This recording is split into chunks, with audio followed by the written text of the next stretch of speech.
घूर्णी गति में अभी तक हमने घूर्णी गति, इससे संबंधित विभिन्न स्थितियां, बल आघूर्ण, जड़त्व आघूर्ण पर आधारित जड़त्व आघूर्ण से संबंधित प्रमेय, इन सबको पढ़ा। इस अध्याय में बल आघूर्ण और जड़त्व आघूर्ण के बारे में आपको बताया गया था। आज हम बल आघूर्ण और जड़त्व आघूर्ण, जैसा कि इस अध्याय में जो राशियां हैं घूर्णी गति से संबंधित, वे राशियां एक दूसरे से किस प्रकार से संबंधित थीं, उनको सैद्धांतिक रूप में सूत्र के माध्यम से बताया गया था। उन्हीं में से बल आघूर्ण और जड़त्व आघूर्ण से संबंधित कुछ अंकित प्रश्न यहाँ पर देखते हैं, जिससे यह और स्पष्ट हो जाएगा कि ये बल आघूर्ण और जड़त्व आघूर्ण, जैसा कि सूत्र के द्वारा भी आपको बताया गया था। तो यहाँ पे एक प्रश्न के माध्यम से सोच समझाएंगे कि ये आपस में कैसे संबंधित है, अर्थात उस सूत्र का जो है अंकित रूप में उपयोग कर करके आप देखेंगे।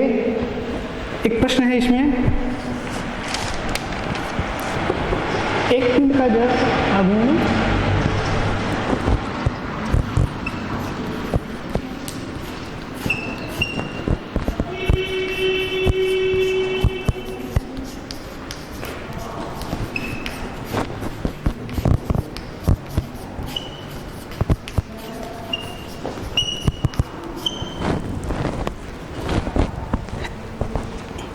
एक 1.2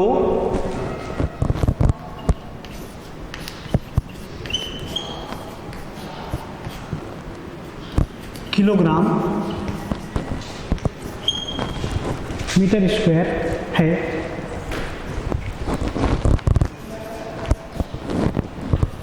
इसमें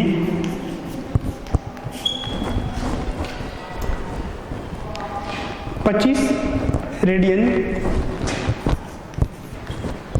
इसमें 25 रेडियन प्रति वर्ग सेकेंड का कोणीय त्वरण उत्पन्न करने के लिए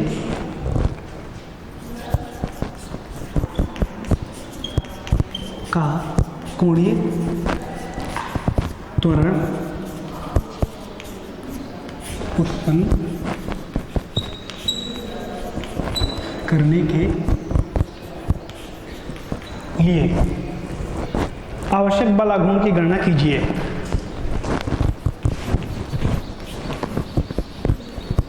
आवश्यक बल आघूर्ण की गणना कीजिए। हल।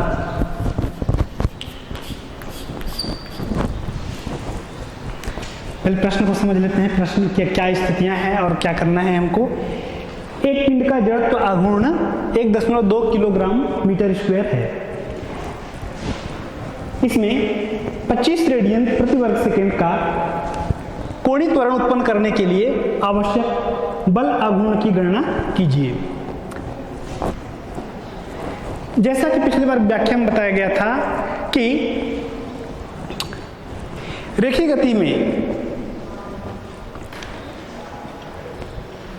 जो महत्व द्रव्यमान का है वही घूर्णी गति में जड़त्व आघूर्ण का।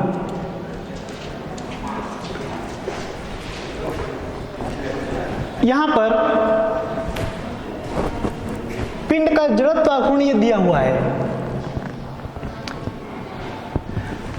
और उसको त्वरित करना है। और एक पिंड का जड़त्व आघूर्ण 1.2 किलोग्राम मीटर स्क्वायर दिया है, उसको 25 रेडियन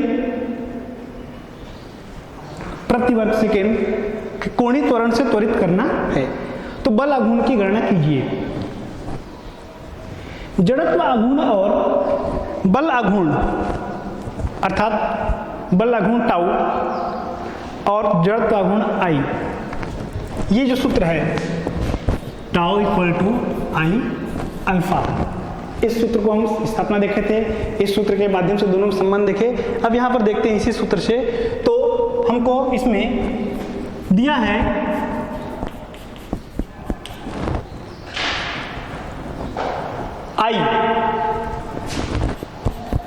आई बराबर दिया हुआ है 1.2 किलोग्राम मीटर स्क्वायर तथा कोणीय त्वरण अल्फा बराबर दिया हुआ है 25 रेडियन प्रति वर्ग सेकंड। तब इस सूत्र से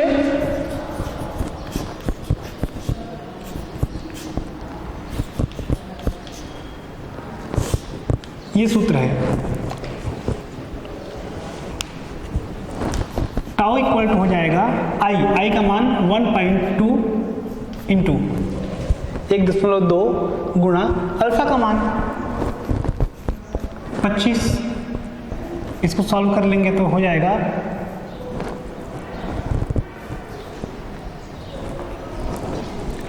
30 न्यूटन मीटर।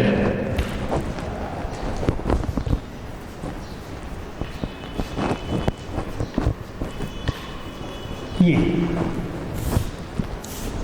अब देखें क्या बोल रहा है कि पिंड का जड़त्व आघूर्ण 1.2 किलोग्राम मीटर स्क्वायर है और 25 रेडियन प्रति वर्ग सेकेंड का त्वरण उसको त्वरित करना है। मतलब त्वरित करना है तो कैसे त्वरित होगा, वो उस पर बल लगाएंगे, उसी बल का जो प्रभाव है अर्थात जिसको हम बल आघूर्ण कहते हैं घूर्णी गति के लिए, तो उस बल आघूर्ण कितना बल आघूर्ण लगेगा जिससे कि यह इतने रूप में त्वरित हो जाए, इस मान से त्वरित हो जाए।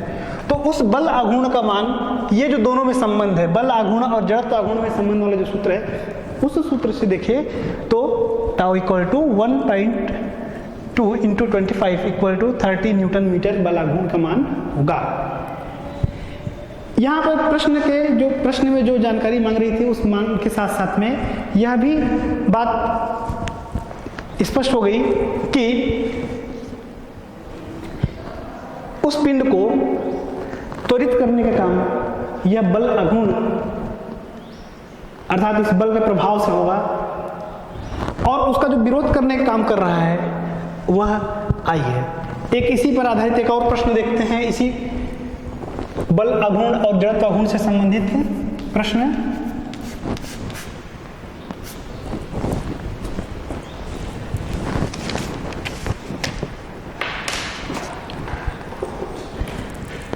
पाँच गुना 10 की घात ऋण 3,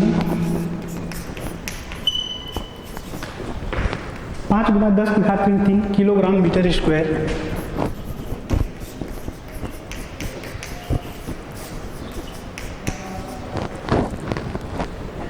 जड़त्व आघूर्ण का पहिया 20 चक्र प्रति सेकेंड, जड़त्व आघूर्ण का पहिया 20 चक्र प्रति सेकेंड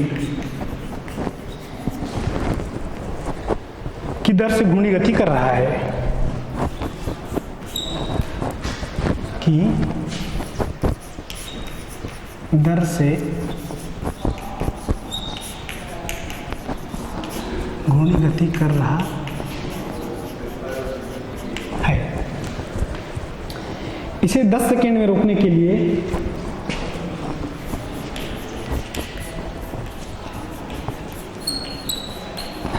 इसे 10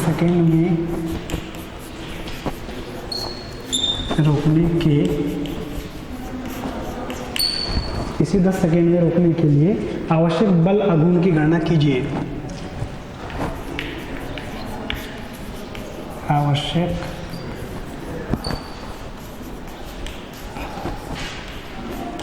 बल आघूर्ण आवश्यक बल आघूर्ण की गणना कीजिए। हल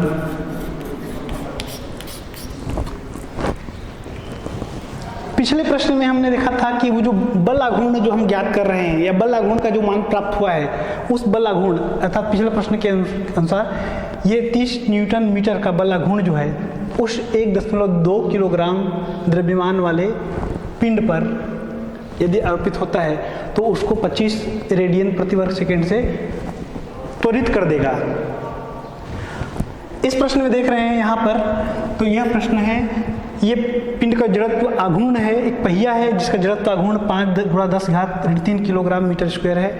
यह घूर्णी गति कर रहा है, किस प्रकार से? 20 चक्र प्रति सेकेंड,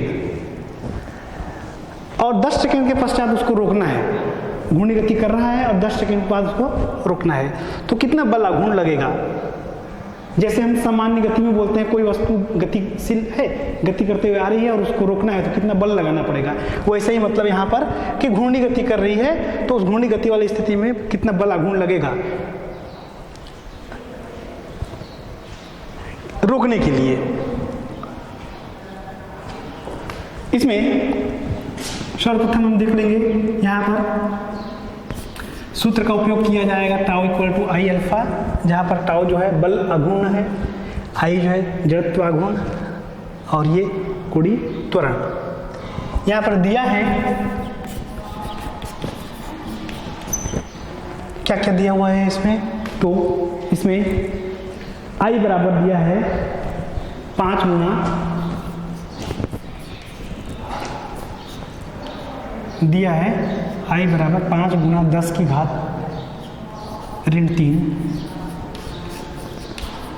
किलोग्राम मीटर स्क्वायर। यह आई का मान हो गया। प्रारंभिक स्थिति में वो गतिमान है अर्थात गति कर रहा है, एक अक्ष के प्रति अर्थात उसमें जो है कोणीय वेग है, और 10 सेकंड के पश्चात वो गति रुक जाती है अर्थात उसका कोणीय वेग शून्य हो जाता है। तो दो स्थितियां आ रही है कोणीय वेग के लिए, तो प्रारंभिक स्थिति ले लेते हैं ω1 और दूसरी को ले लेंगे ω2, जिससे कि ओमेगा के कोणीय वेग के लिए सूत्र हो जाता है 2πν। ये तब इस सूत्र से 2π और ये जो है इसका मान 20 चक्र प्रति सेकेंड, न्यू बराबर हो जाएगा 20 बराबर इसका माना जाएगा 40 पाई रेडियन प्रति सेकेंड।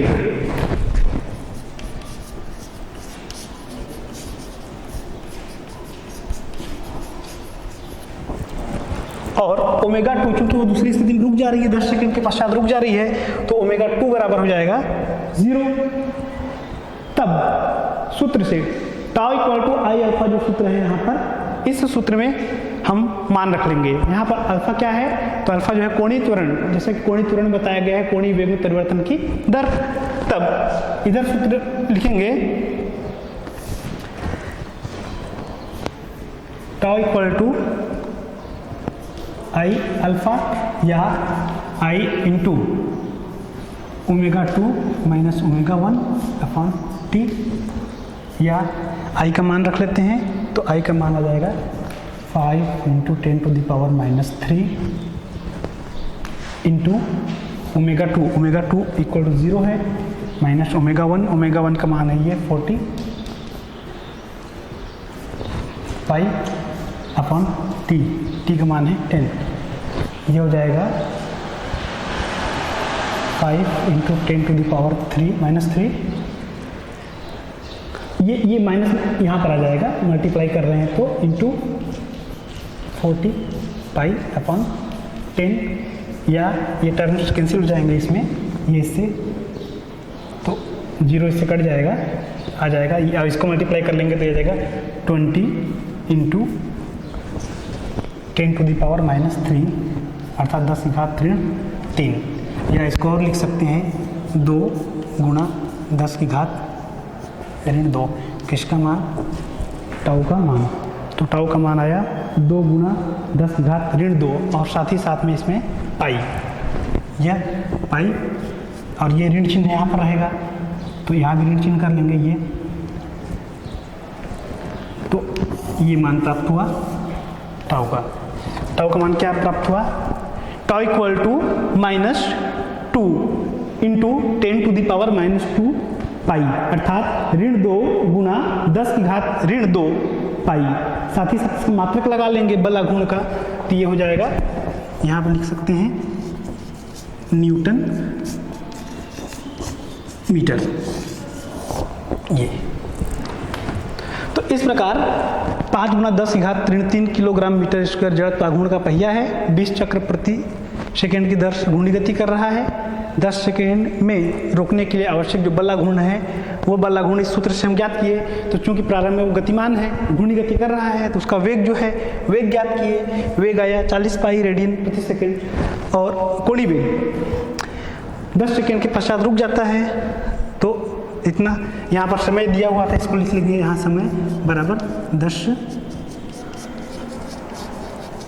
सेकेंड, टी बराबर 10 सेकेंड। ये तब आई का मान रख लिए 5 गुना 10 की घात ऋण 3 किलोग्राम मीटर स्क्वायर, ओमेगा 1 का मान 2 पाई न्यू अर्थात 2 पाई और ये इसका मान 20, ये सॉल्व कर लेंगे तो 40 पाई रेडियन प्रति सेकेंड, ओमेगा 2 का मान 0 और टी का मान 10। सूत्र tau equal to I alpha, I मतलब जड़त्व आघूर्ण, अल्फा मतलब कोणीय त्वरण, कोणीय त्वरण मतलब कोणीय वेग में परिवर्तन की दर। तो ये omega 2 minus omega 1 upon T, 5 into 10⁻³ यानी 5 गुना 10 की घात ऋण 3 ब्रैकेट में 0 माइनस 40 पाई। डायरेक्ट यहाँ सॉल्व कर सकते हैं, लेकिन आगे देखिए ऋण ये ऋण चिन्ह इधर आ जाएगा तो 5 गुना 10 की घात ऋण 3 गुना 40 पाई, ये 10 से ये कट जाएगा, 4 पाई यहाँ पर आ जाएगा। अगर इसको पूरा कट करके लिखें तो ऐसे ये, और ये 4 का 5 से गुणा हो जाएगा, 4 पंचे 20 गुना 10 की घात ऋण 3 पाई।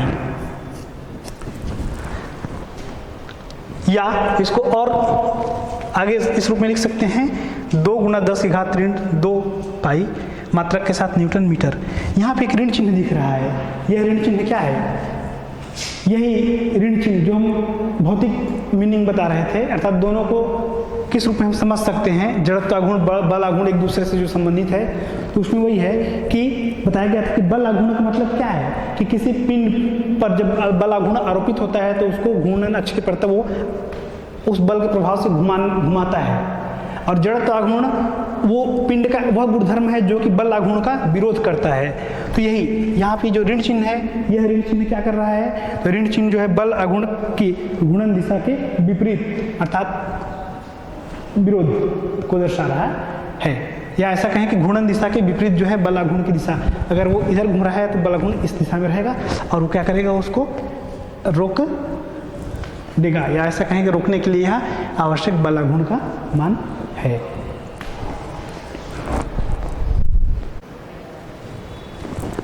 तो यह दोनों प्रश्न में हम क्या देखें कि पिंड का जड़त्व आघूर्ण दिया हुआ है, एक स्थिति में आवश्यक बल आघूर्ण की गणना कीजिए, अर्थात उस बल आघूर्ण से यह त्वरित हो रहा है, और दूसरे प्रश्न को देखते हैं तो वहां पर जो बल आघूर्ण प्राप्त हो रहा है उस वह बल आघूर्ण जो है क्या कर सकता है, उसको जो है रोक दे रहा है।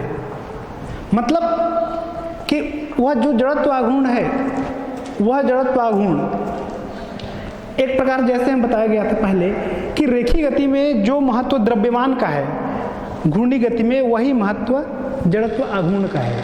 रेखीय गति में द्रव्यमान, घूर्णी गति में जड़त्व आघूर्ण। जैसा कि अधिक द्रव्यमान तो अधिक बल लगेगा, चाहे तो गति करने के लिए या फिर उसको गति से विराम में लाने के लिए, वैसे ही अधिक जड़त्व आघूर्ण तो अधिक बल आघूर्ण, कम जड़त्व आघूर्ण तो कम बल आघूर्ण। अर्थात जड़त्व आघूर्ण अधिक है तो घूर्णी अवस्था में परिवर्तन के लिए अधिक बल आघूर्ण लगेगा, कम है तो कम लगेगा। तो यह था बल आघूर्ण और जड़त्व आघूर्ण से संबंधित अंकित प्रश्न। आगे हम इसके बाद देखते हैं कि कुछ नियमित आकार की वस्तुओं के जड़त्व आघूर्ण।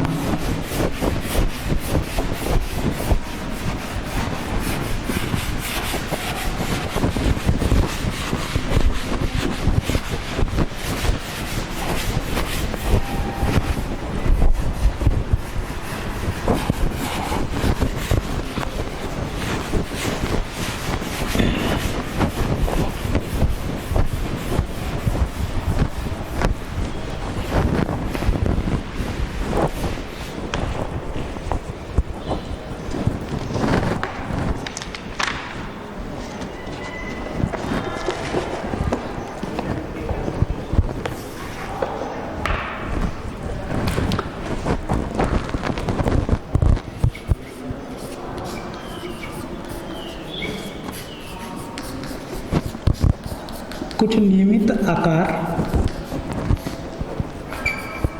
की वस्तुओं के जड़त्व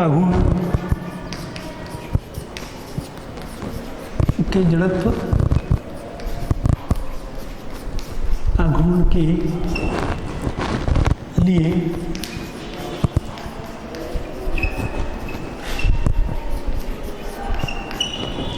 व्यंजक, कुछ नियमित आकार की वस्तुओं के जड़त्व आघूर्ण के लिए व्यंजक।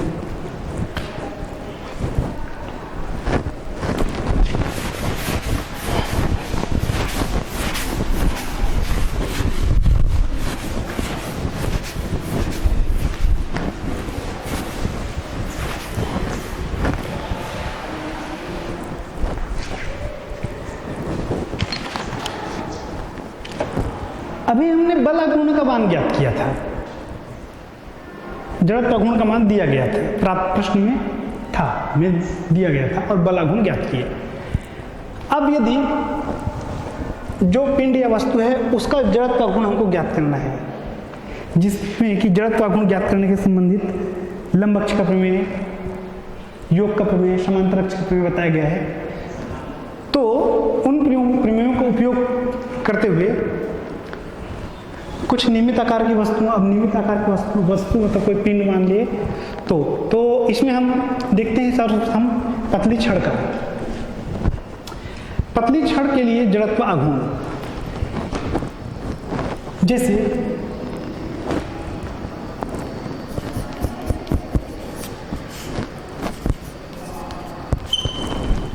पतली छड़ है ये,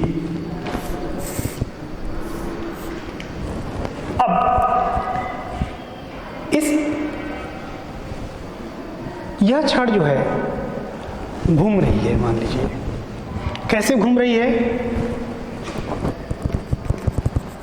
ये इसका मध्य भाग है, तो इसके मध्य से होकर के जाने वाली अक्ष जो कि लंबाई के लंबवत, अर्थात छड़ के मध्य बिंदु से उसकी लंबाई के लंबवत ये अक्ष है ऐसा।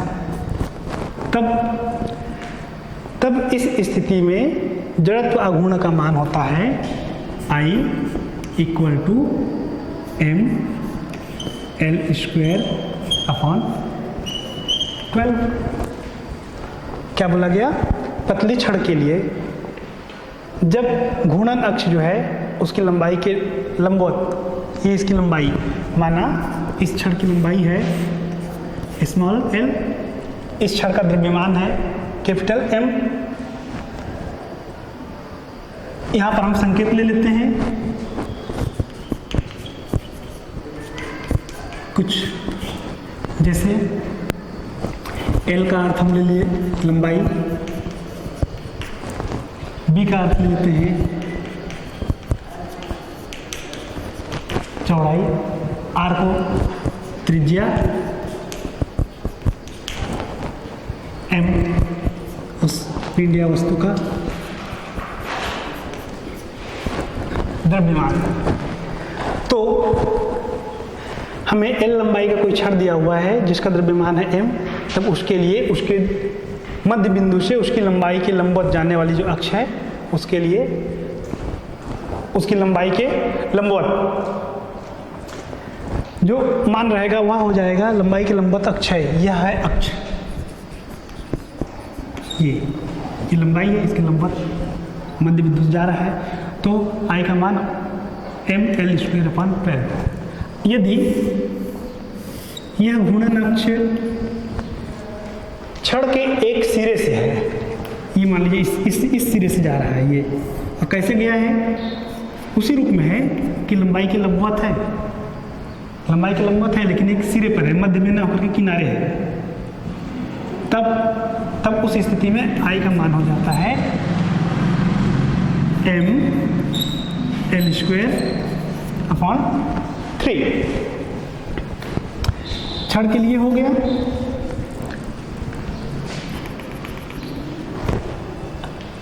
आगे देखते हैं हम इसी प्रकार से व्यास के एक वृत्तीय वलय का, जैसे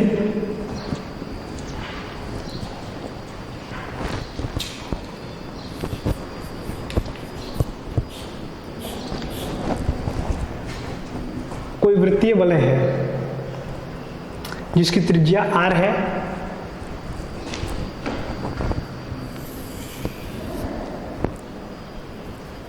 ये इसका केंद्र है।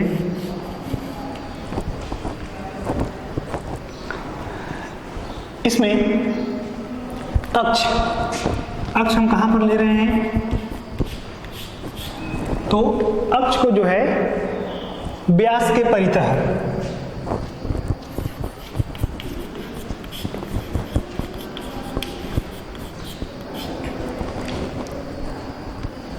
व्यास के परितः लेंगे तब ये स्थिति, और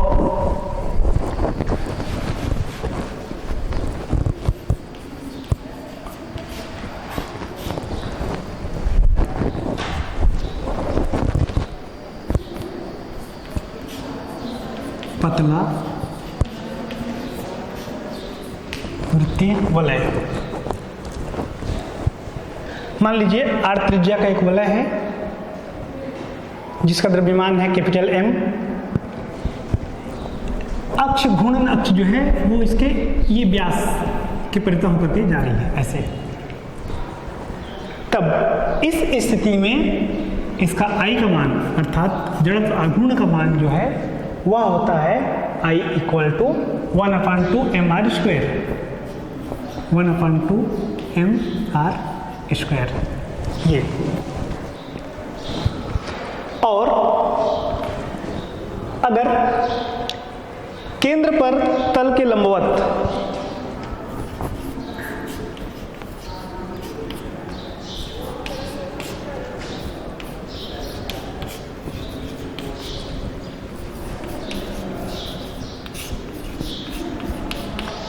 केंद्र पर तल के लंबवत, इसका अर्थ क्या है? देखिए ये वलय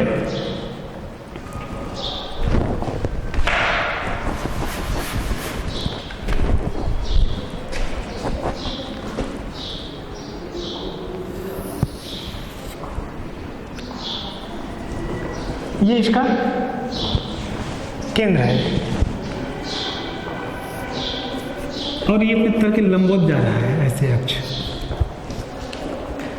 उस स्थिति में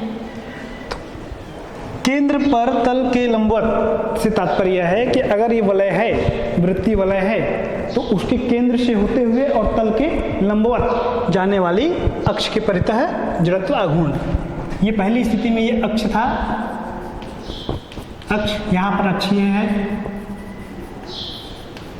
तो इस अक्ष के लिए क्या हो जाएगा? तो इस अक्ष के लिए हो जाएगा mr², I = हो जाएगा mr²। केंद्र पर तल के लंबवत ऐसी स्थिति में I = mr²। तल में स्थित स्पर्श रेखा के परितः, तल में स्थित स्पर्श रेखा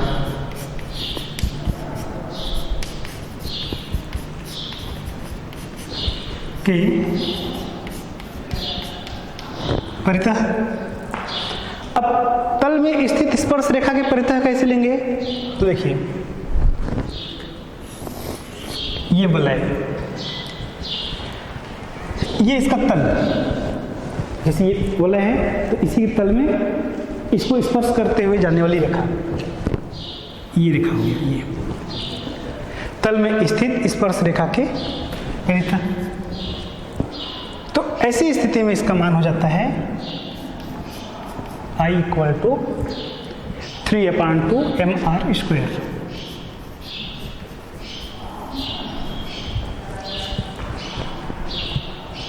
और अगली स्थिति देखते हैं, तल के लंबवत स्थित स्पर्श रेखा के परितः। तल के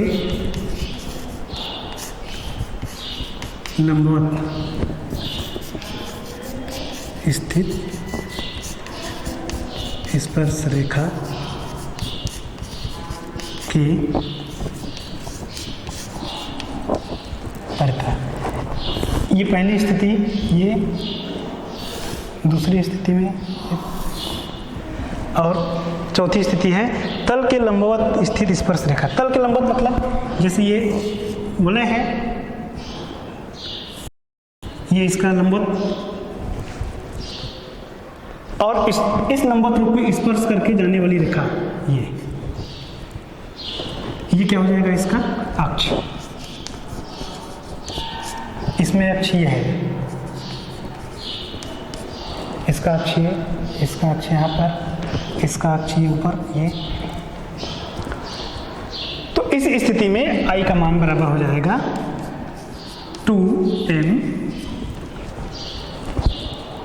I equal to 2mr square.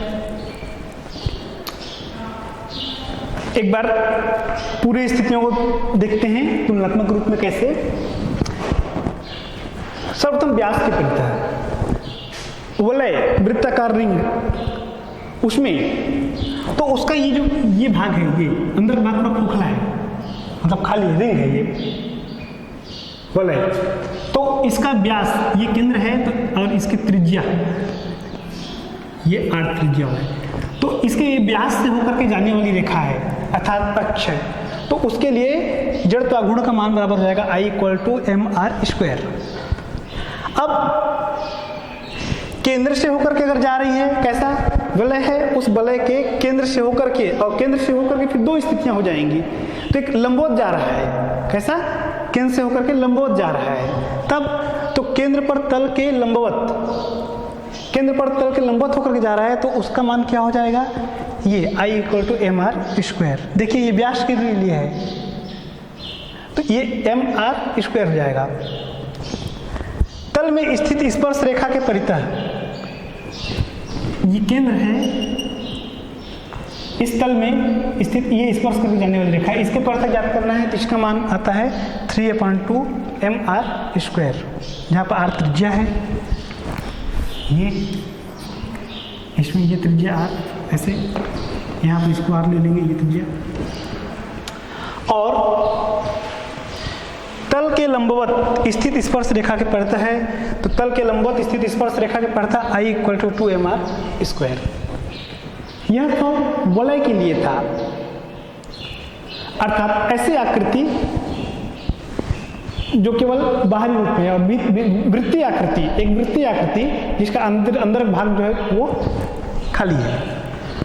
यदि हम चकती के लिए लेते हैं, चकती के लिए, चकती और वलय में, चकती में क्या हो जाएगा, चकती में आकृति ऐसे ही रहेगी, बस ये पूरा भाग आ जाएगा उसमें। अब देखिए ये ध्यान देंगे, ये जो है अब ये आकृति, अगर ये पूरा भाग द्रव्यमान का है, ये पूरा, तो ये क्या बन जाएगा, अब ये चकती। तो ये हो जाएगा यहाँ पर डिस्क या चकती के लिए। तो वृत्तीय चकती के लिए ये मान हो जाएगा व्यास के परितः ये I equal to 1/4 mr square. केंद्र पर तल के लंबवत, तो उस स्थिति में I equal to 1/2 mr square. तल में स्थित स्पर्श रेखा के परितः ये लंबवत वाली स्थिति में अगर ये चकती है, अगर तो अब ये स्थिति चेंज हो रही है, इसमें ध्यान देंगे, ये चकती केंद्र पर तल के लंबवत जाने वाले अक्ष परितः चकती के लिए ये, तब ये हो जाएगा I equal to 1/2 mr square.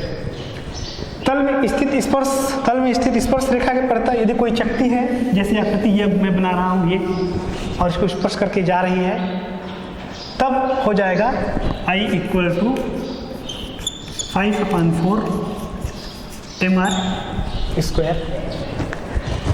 यदि हम तल के लंबवत लेते हैं, तल के लंबवत स्थित स्पर्श रेखा के परितः, तो उस स्थिति में I इक्वल टू हो जाएगा 3/2 mr स्क्वायर। तो ये जो सूत्र है ये वृत्तीय चकती के लिए हो जाएगा, ये वृत्तीय वलय के लिए।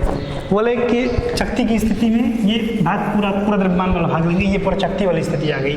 और इसके पहले जब बताया गया था आपको तो वलय का स्थितियाँ व्यास के पड़ता ये रहेगा और केंद्र के तल के लंबवत है तो ऐसी स्थिति अक्ष की हो जाएगी, स्पर्श करके जा रहा है तो ये, और लंबवत स्पर्श करके जाता हुआ होता है तब की स्थिति।